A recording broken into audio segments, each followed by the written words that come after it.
Hi guys, അപ്പോൾ ഇന്ന് രാവിലത്തെ വൈബാണ് കേട്ടോ. അത് കണ്ടോ, ഫ്ലവറൊക്കെ വിരിഞ്ഞ് നല്ല ഭംഗിയിൽ നിൽക്കുന്നത്. അപ്പോൾ ഇന്ന് രാവിലെ ഞാനുണ്ടാക്കിയ ബ്രേക്ക്ഫാസ്റ്റ് എന്താണെന്ന് വെച്ചാൽ പത്തിരിയാണ് കേട്ടോ. പത്തിരിയൊക്കെ കഴിച്ച് അംജൂട്ടനെ രാവിലെ അങ്കണവാടിയിൽ പറഞ്ഞു വിട്ടു. അങ്ങനെ അംജൂട്ടനെ അങ്കണവാടിയിൽ പറഞ്ഞു വിടാനുള്ളൊരു പ്ലാനിങ്ങിൽ ഇങ്ങനെ നിൽക്കണം കേട്ടോ. വാപ്പച്ചിയാണ് കേട്ടോ കൊണ്ടാക്കുന്നത്.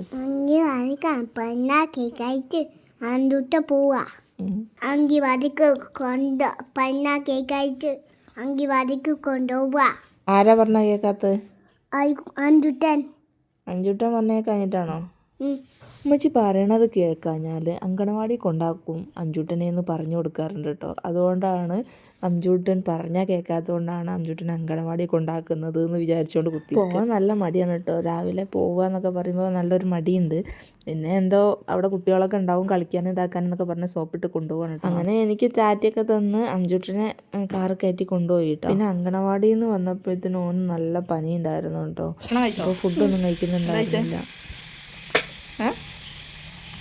വായ കാട്ടിയിട്ടൊന്നും കാര്യമില്ല. എന്താ കഴിച്ചേ? ഭക്ഷണം കഴിച്ചേ? എന്ത് നൂഡിൽസ്? ഞാൻ പോയോട്ടെ? നൂഡിൽസ് കഴിച്ചണോ?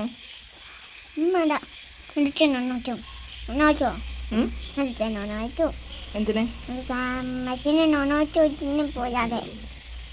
ഞാൻ പോയോട്ടെ, ഇതിൻ്റെ മടിയെന്ന് പറഞ്ഞേ. ഞാൻ പോയോട്ടെ.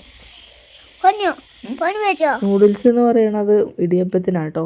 ഞാൻ ഇടിയപ്പം ഉണ്ടാക്കിയിട്ടുണ്ടായിരുന്നു. അവന് ഫുഡ് കഴിക്കാത്തതുകൊണ്ട് അവൻ നൂഡിൽസാന്ന് പറഞ്ഞ് പറ്റിക്കും കേട്ടോ.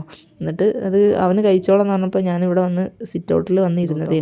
അപ്പോൾ രാത്രിയുടെ ആ ഒരു വൈബൊക്കെ ആസ്വദിച്ച് അങ്ങനെ ഇരിക്കുകയായിരുന്നു. അപ്പോഴാണ് അംജൂട്ടൻ അത് കഴിച്ചെന്ന് പറഞ്ഞ് എന്നെ പറ്റിക്കാൻ വേണ്ടി പറഞ്ഞതാട്ടോ. അങ്ങനെ അവൻ രാത്രി ഫുഡൊന്നും കഴിച്ചില്ല കേട്ടോ. അന്ന് രാത്രി ഭയങ്കര പനിയിട്ട് ഗൈസ്. അങ്ങനെ ഞങ്ങൾ നേരം വെളുത്തുടനെ തന്നെ ഹോസ്പിറ്റലിൽ കൊണ്ടുപോയി അവനെ.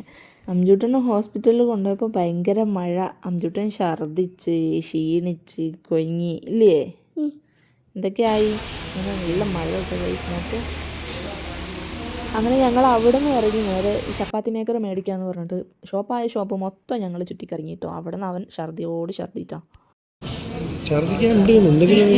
ഛർദ്ദിക്കാനുണ്ടെന്ന് പറഞ്ഞത് അവന് ഫുള്ള്. ആരെ മേലൊക്കെ അഞ്ചിട്ട് ഛർദ്ദിച്ചത്?